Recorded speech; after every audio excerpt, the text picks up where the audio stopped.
These are 4 of the fastest SD card readers for Type 1 SD cards and Type 2 SD cards. Today I'm comparing them side by side to see which one comes out on top. And let me tell you right now, the results are surprising. The 4 main card readers I'm comparing are the popular Pro Grade with dual card slots, SanDisk's Professional Pro Reader, Sabrent, and Lexar's Professional Dual Slot Reader. The prices of these card readers range from about $15 to $70, and the shocking part is that some of the more expensive card readers are actually slower than the less expensive ones.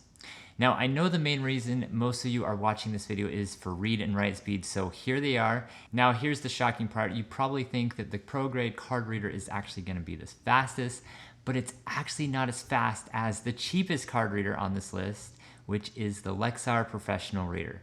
And just for reference, I also tested the Vonky Fusion dock that I recently reviewed, and I also tested the MacBook Pro and just some cheap card readers that I had lying around. Now, the strange thing about these speeds is they actually don't reflect real world usage. So we're gonna talk about that, and we're also gonna go into the pros and cons. Now, first up is the Pro Grade card reader. If you want a card reader that offers great build quality and performance, I just think this is a good all-around great option. I like that it comes with a separate USB-C cable and it has the correct card orientation when you insert the card. For some reason, I don't know why this is, but there's a ton of card readers that require you to insert the SD card facing down, which in my opinion, I think that's just a little bit annoying. It also has a light that blinks when it's plugged in, which is kind of nice. It just flashes once you insert the card or eject the card. Now, let's talk about real world usage. I transferred a 15 gigabyte file using a Lexar Type 2 SD card, and it took about 1 minute and 7 seconds, making this card reader the second fastest out of all of the ones I tested. I also tested for heat at low file transfer sizes, about 20 gigabytes, and I didn't really notice any issues with heat. This might be a problem for larger files since it's mostly made of plastic, but overall I think it's one of the best card readers I've tested, and I think it's one of the best card readers you can get. Just the fact that it has 2 SD card slots where none of the other card readers had this option. Next up is the SanDisk Professional Pro Reader. And based on its size and build quality, you would expect this to be the coolest and fastest card reader, but it was surprisingly slow in file transfer speeds. I actually transferred the same gigabyte file in 2 minutes and 34 seconds, which is 1 minute and 25 seconds longer than the Pro Grade reader. This was surprising because this reader is bigger, heavier, and almost the same price as the Pro Grade. And the main advantage is probably heat dissipation, but I didn't see any other reason to get this reader. It's expensive and slow, extremely slow, which is why I don't recommend it at all. Next up is the Sabrent card reader, which falls into the budget category at just about $20, but it's far from cheap in terms of performance. So this reader has blazing fast SD card read speeds at 231 megabytes per second and write speeds of 127 megabytes per second.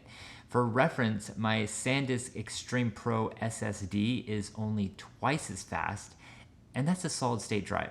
Now, for real world usage, I transferred the same 15 gigabyte file in 1 minute and 9 seconds, which is only 2 seconds slower than the Pro Grade reader, which costs more than 3 times as much. But keep in mind that this reader has a short attached USB-C cable, which can be annoying if your computer doesn't have a front-facing ports. You know, you're gonna have to reach behind there, and it's a really small USB-C cable. And that's just something that I don't really care for. I like a separate USB cable. It seems like the card reader would probably last long if you have any cables that fall apart over time. Definitely seems like a build quality issue.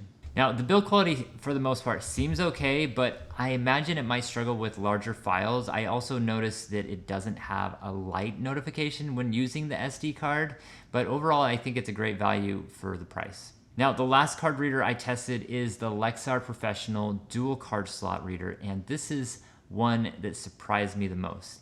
It was the least expensive at only $15, and it was also the fastest out of all of them. While the read and write speeds were only slightly faster than the other readers, the file transfer time was where it really excelled. It transferred the same 15 gigabyte file in 1 minute flat, which is 7 seconds faster than the Pro Grade reader. And that makes this the fastest card reader of all of them, and it was only $15. Now, the build quality isn't as good as the Pro Grade reader, and it also has an annoying attached USB-C cable, which I don't prefer, but this is going to be my new secondary card reader alongside my Evanki Fusion dock, purely because of its speed and the price. And another reason to get this card reader is the light indicator. When you plug it in, there's a red light indicating there's no card, and when you insert a card, it blinks and turns white. And after ejecting the card, it blinks and turns red again. I know this isn't a huge deal, but it's nice to have some visual feedback that the device has detected the card, especially since the other readers don't offer this. It's just like one more thing that makes this card reader worth it. At most, the other card readers would blink when you put it in or take it out, but they're not really detecting that there's a card in the slot, and that's what I like about this. It changes color based on if you're using the card or if you're not using the card. Now, the only other con that I can think of with this card reader is that when you put the SD card in the slot, it's going to be facing down, which is annoying, but it's also like the rest of my SD card readers, so at least there's some consistency there. So there you go. That's my review of all these card readers, which I bought with my own money. And honestly, I made this video because I've been using a terrible card reader for the longest time, and I just wanted something faster and a little bit easier to transfer all my files. And after being impressed with the Evanki Fusion dock speed, I wanted to see if any other card reader was faster. And surprisingly, most of them are about the same speed. A lot of people rave about Pro Grade, and it's great, but I can get similar speeds with my existing setup and even faster speeds with this tiny Lexar reader. And another thing that's great about it is that it's ultra portable, so I can take it with me where I can't do that with my Fusion dock. And I can use this card reader on my iPad or my iPhone because both of them now have USB-C. I hope this review was helpful. I'll be pretty much returning all of these other card readers and just keeping the Lexar one. Hopefully this helps you save some money, or at least gives you a better idea of which card reader to get. Thanks for watching. I will see you in the next one. Have a great day.